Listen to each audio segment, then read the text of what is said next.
अगर आप लोगों के मुखिया हैं, प्रधान है, गांव के आप जिम्मेदार हैं इलाके के, लोग आपके पास फैसला लेकर के आते हैं, आपको फैसला करने में भी ना इंसाफी नहीं करना है।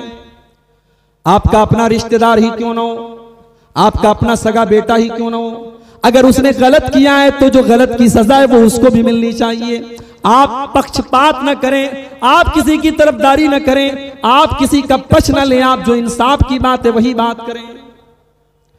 अल्लाह कुरान में फरमाता है, इन्नल्लाह यअमुरुकुम अन तुअद्दुल अमानाति इला अहलिहा। ओ लोगों, अल्लाह ताला हुक्म देता है कि तुम अमानत को अमानत वालों को लौटा दो। वइज़ा हकमतुम बैनन नासी अन तहकुमू बिल अदली, और जब तुम लोगों के दरमियान फैसला करो तो इंसाफ के साथ फैसला करो। इंसाफ के साथ फैसला करो। यह नहीं कि किसी ने चाय पिला दी तो उसके हक में बोल दिया, किसी ने टेबल के नीचे पैसा दे दिया तो उसका पक्ष ले लिया। नहीं, इंसाफ की बात करो। इस्लाम की नजर में इंसाफ की वैल्यू इतनी ज्यादा है। कल कयामत का दिन होगा, सूरज 1 मील की दूरी पर होगा, लोग गर्मी से और धूप से बेहाल होंगे। अल्लाह तबारक व तआला अपने कुछ स्पेशल बंदों को अपने अर्श का साया देगा। उन स्पेशल बंदों में अल्लाह के नबी फरमाते हैं सबसे पहला इंसान कौन होगा? इमामुन आदिलुन, जो इंसाफ करने वाला इमाम होगा। इमाम का मतलब यहां मस्जिद का इमाम नहीं है, मसल्ले नमाज पढ़ाने वाला इमाम नहीं है। इमाम का मतलब जो लोगों का हाकिम हो, जो लोगों का जिम्मेदार हो, वो इंसाफ करेगा तो कयामत के दिन अल्लाह ताला अर्श का साया देगा। अल्लाह के नबी फरमाते हैं, इन्नल मुक़सितीना अला मनाबिर मिन नूरिन यमीनिल्लाह। इंसाफ करने वाले कल कयामत के दिन नूर के मिंबर पर होंगे। आपने लकड़ी का मिंबर देखा होगा, आपने पत्थर का मिंबर देखा होगा, लेकिन इंसाफ करने वालों को अल्लाह ताला कयामत के दिन नूर के मिंबरों पर जगा देगा। और जब बात इंसाफ की आई है तो सुन लो कान खोल करके, इंसाफ जिंदगी के हर डिपार्टमेंट में होगा। आप बाप हैं, 5 बेटे आपके हैं, एक बेटा आपको ज्यादा महबूब है और वो अच्छा भी है, नेक भी है, दीनदार भी, आपकी बातें भी मानता है। एक बेटा थोड़ा नाफरमान है, आपकी बातें कम सुनता है, दीनदारी उसके अंदर थोड़ी कम है। लेकिन अगर आपने जायदाद का बंटवारा किया, आपने जायदाद को तकसीम किया और एक लड़के को आपने ज्यादा दे दिया, एक लड़के को कम दे दिया, तो यह भी बहुत बड़ी नाइंसाफी है और अल्लाह ताला इसको माफ नहीं करेगा। आपने सिर्फ बेटों को जायदाद दे दी, बेटियों को महरूम कर दिया, यह भी नाइंसाफी है। नबी अकरम के पास एक सहाबी आते हैं, सहाबी का नाम है हजरत बशीर रज़ी अल्लाह ताला अन्हु। आए अल्लाह के नबी, मैं अपने बेटे नोमान को एक जमीन देना चाहता हूं और मैं इस जमीन के हिबा के ऊपर आपको गवाह बनाना चाहता हूं।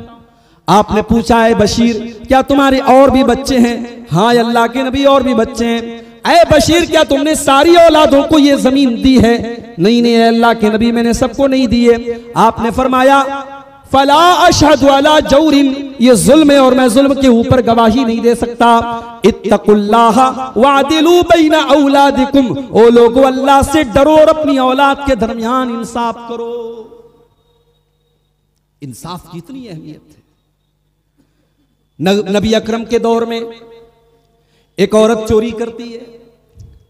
औरत का ताल्लुक बहुत बड़े खानदान से, बनु मखजूम से है।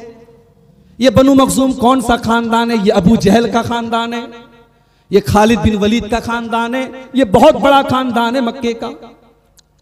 औरत ने चोरी कर ली, पकड़ी गई। इस्लाम में चोरी की सजा हाथ का काट देना है। नबी अकरम की अदालत में केस आया, आपने कहा हाथ काटा जाएगा, अल्लाह का कानून है, अल्लाह का हुक्म है।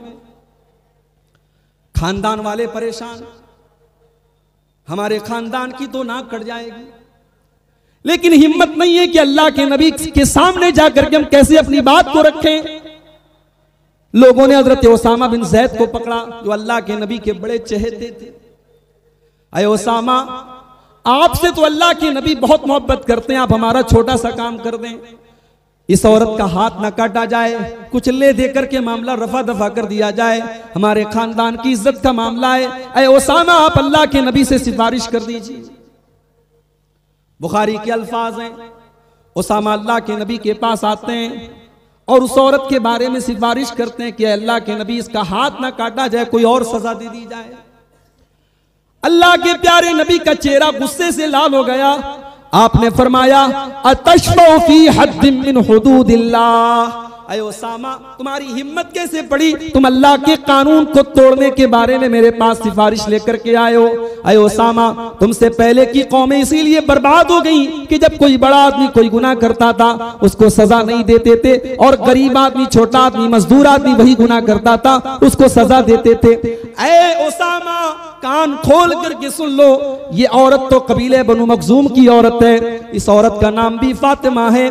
लौ अन्ना फातिमा बिन्त मुहम्मदिन सरकत लक़तातु यदहा, अल्लाह की कसम ये तो फातिमा मखजूमिया है। अगर मोहम्मद की बेटी फातिमा भी चोरी करती और मेरी अदालत में उसका केस आया होता तो मैं उसके भी हाथ काटने का ऑर्डर दे देता। यह है इस्लाम का कानून। गवर्नर का बेटा भी अगर किसी गरीब आदमी पर जुल्म करे तो इस्लामी अदालतों में फैसला किया गया और गवर्नर के बेटे को सजा दी गई है। वाकयात मौजूद है मेरे प्यारे साथी। इन्नल्लाह यअमुरु बिल अद्ल, अल्लाह ताला तुमको इंसाफ करने का हुक्म देता है, अदल करने का हुक्म देता है। अच्छा, अदल का उल्टा है जुल्म। अदल करना जितना जरूरी है, जुल्म करना उतना ही बड़ा गुनाह है। अगर आपने किसी के ऊपर जुल्म किया, आप जालिम हो गए, वो मजलूम हो गया और उसके मुंह से अगर आह निकल गई, उसके मुंह से बद्दुआ निकल गई, तो अल्लाह ने मजलूम की बद्दुआ के लिए आसमान के दरवाजे खोल दिए हैं। अल्लाह के नबी फरमाते हैं, इत्तकू दावतल मजलूम, मजलूम की बद्दुआ से बचो, फइन्नहु लैसा बैनहा व बैनल्लाहि हिजाब, इसलिए कि मजलूम की बद्दुआ के दरमियान और अल्लाह ताला के दरमियान कोई पर्दा नहीं, कोई रुकावट नहीं। मजलूम के मुंह से अगर बद्दुआ निकल गई तो वो बद्दुआ जरूर कबूल होती है। कभी किसी पर जुल्म मत करो मेरे भाई। हो सकता है आप जुल्म करके दुनिया में फल जाओ, फूल जाओ, मगर अल्लाह के यहां एक एक पाई का हिसाब देना पड़ेगा। अरे हम तो इंसान हैं, जानवरों ने भी अगर जानवरों के ऊपर जुल्म किया होगा तो अल्लाह ताला उनसे भी क़िसास लेगा। अल्लाह के नबी फरमाते हैं, सही मुस्लिम की रिवायत है, लतुअद्दुन्नल हुकूक इला अहलिहा यौमल क़ियामा, ओ लोगो तुम कयामत के दिन एक दूसरे का हक जरूर दोगे, तुम्हें देना पड़ेगा। हत्ता युकाद लिशातिल जलहाई मिनशातिल करना, अगर सींग वाली बकरी ने बगैर सींग वाली पर अत्याचार किया है, जुल्म किया है, तो उससे भी क़िसास लिया जाएगा। दुनिया में हमने किसी का पैसा मार लिया तो दुनिया में पैसे के बदले पैसा चलेगा। किसी की जमीन हथिया ली, जमीन के बदले जमीन चलेगी। दुनिया में किसी को गाली दे दी, माफी मांग ले। आखिरत में तो करेंसी नेकी और गुनाह होंगे मेरे भाई। वहां करेंसी का एक्सचेंज नेकी और गुनाह से होगा। हमने अगर किसी पर अत्याचार किया और जुल्म किया, हमारी नेकियां उसको दे दी जाएंगी, और जब हमारी नेकियां खत्म हो जाएंगी तो उस मजलूम के गुनाह हमारे ऊपर लाद दिए जाएंगे। तो जुल्म से बचो, अत्याचार से बचो, इंसाफ करो। अल्लाह इंसाफ का हुक्म देता है। यहां तक कि अगर किसी की दो बीवियां हैं, यह अलग बात है। हिंदुस्तान के माहौल में दो बीवियों का नाम लेना भी आज जुर्म है। औरतें तो कहती हैं, साहब मेरा शौहर गलत काम कर ले चलेगा, लेकिन मेरी सौतन ना लाए, ये नहीं चलेगा। शौहर माली एतबार से इस्तिताअत रखता है, दो शादियां कर सकता है, मगर लोग करने नहीं देते। कितनी बेवा औरतें हैं, लोग समझते हैं कि उनके घर में राशन पहुंचा दिया तो उस बेवा के आंसू पूछ दिए गए। लोग कहते हैं औरतें तो अपने बच्चों के सहारे जिंदगी गुजार लेती है। दुनिया का सबसे बड़ा झूठ है ये, ढकोसला है ये। जिस तरीके से मर्द को औरत की जरूरत है, औरत को मर्द की जरूरत है। 30 साल की, 35 साल की, 40 साल की औरत बेवा हुई, समाज में कोई निकाह करने वाला नहीं। आपने दूसरे निकाह को हराम करके कर दिया है, उसको नाजायज कर दिया है, और उस बेवा औरत के घर में आपने राशन पहुंचा दिया, उसको चंद पैसे दे दिए और आप कहते साहब हमने बेवा की मदद कर दी। नबी अकरम ने 11 शादियां की थी, कभी आपने गौर किया? 11 शादियों में सिर्फ एक बीवी आपकी कुंवारी थी, बाकी 10 बीवियां आपकी या तो मुतल्लका थी या बेवा थी। अल्लाह के नबी ये भी तो कर सकते थे, उनको पैसा दे देते, उनको राशन पानी दे देते, निकाह करने की क्या जरूरत थी भाई?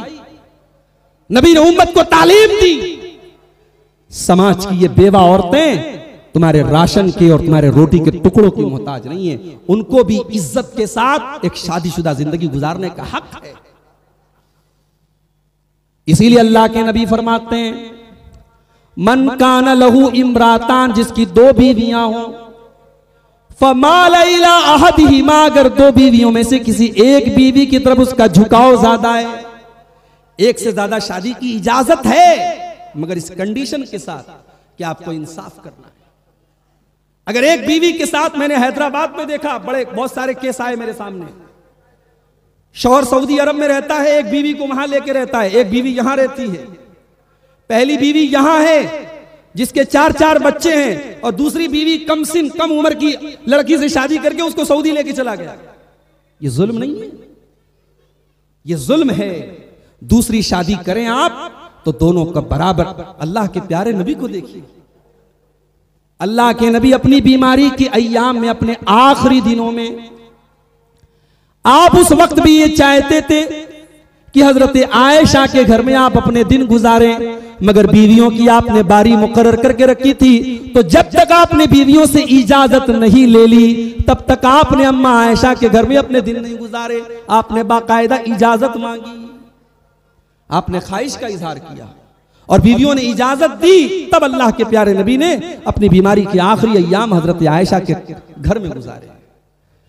इसलिए अल्लाह के नबी फरमाते हैं अगर किसी की 2 बीवियां हैं और उसने एक के साथ अगर ना इंसाफी कर दी तो जा यौमल क़ियामती व शिक़्क़ुहु माइलुन, क़यामत के दिन वो इस हाल में आएगा कि उसका एक तरफ का जो बदन होगा वो झुका हुआ होगा, एक तरफ का उसका बदन झुका हुआ होगा। दूर से पहचान में आ जाएगा कि ये अपनी बीवी के साथ ना इंसाफी करने वाला। तो अल्लाह ताला इंसाफ का हुक्म देता है मेरे भाई।